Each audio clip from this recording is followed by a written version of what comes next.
مت ان دجالوں کے ساتھ کھڑے ہو۔ آپ ان کی دجالی دیکھیں، ایک ٹافی بیچنی ہو نا، ٹافی، ان حکمرانوں کا بتا رہا ہوں، تو اس ٹافی کا اشتہار بھی عورت کا ہوگا۔ پوچھ رہا ہوں آپ سے، نہیں ہوتا؟ اس ٹافی کا اشتہار بھی عورت، اور پورا دن رات 90% تو یہ کیا دکھاتے ہیں؟ جھوٹ، سچ میں ملا ہوا جھوٹ، ایسی ملمہ سازی بندہ یقین کر لے، اتنا جھوٹ انہوں نے عام کیا، کذب عام کیا، اور پھر اس کے ساتھ بے حیائی۔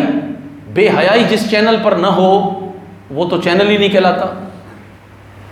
اور آپ کو حیرانگی ہوگی، 2-4 عورتیں لے کے کوئی دجال نکل جائے، اس کو میڈیا کور کر لے۔ ابھی بھاولپور جیسے، یعنی ظاہراً اگر دیکھا جائے تو وہ ایک ایسا علاقہ ہے کہ جہاں پر بہت کم بڑے جلسے ہوتے ہیں آبادی کے تناسب کے اعتبار سے بھی، لیکن آپ حضرات میں سے بہت سے لوگوں کو اس بات کا پتہ ہی نہیں ہوگا کہ بھاولپور کے اندر حضور علیہ الصلوۃ والسلام کے غلاموں کا اتنا بڑا جم غفیر ابھی اسی ہفتے میں آیا، اور ان سب نے مل کر یہ عہد کیا کہ ہم رسول اللہ کی عزت و ناموس پہ پہرا دیں گے۔ حافظ سعد حسین رضوی صاحب کی قیادت میں انہوں نے کہا ہم نبی پاک علیہ الصلوۃ والسلام سے وفا کرنے کے لیے اپنا سب کچھ قربان کریں گے۔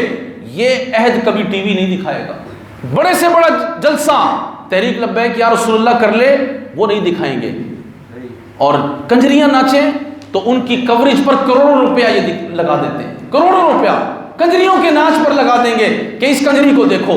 حضور علیہ الصلوۃ والسلام کے دین کی بات دکھانے کو تیار نہیں، لیکن اللہ کے بھروسے پر اور رسول اللہ صلی اللہ تعالی علیہ وسلم کی نگاہ عنایت سے اپنی نسبتوں کے بھروسے پر یہ بات کر رہا ہوں کہ انشاءاللہ تعالی وہ دن دور نہیں ہے کہ پاکستان کے میڈیا کے جو دجال ہیں ان کا انجام بھی اس سے بدتر ہونے والا ہے۔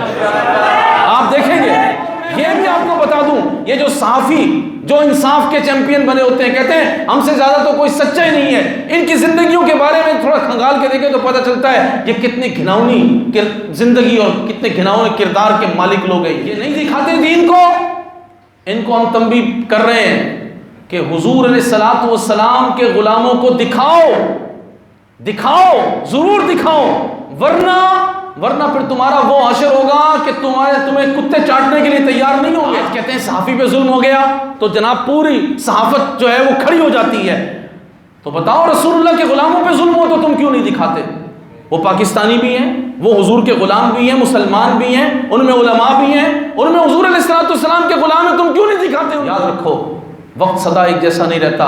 جیسے عمران خان کی ڈینگیں ختم ہو گئیں، شہباز شریف کو دیکھیں کس حالت میں ہے، نواز شریف کو دیکھ لیں، الطاف حسین کو دیکھ لیں، زرداری کو دیکھ لیں، مشرف کو دیکھ لیں، جس کا مکہ نیچے نہیں آتا تھا آج وہ چوہے کی شکل کا ہو گیا ہے۔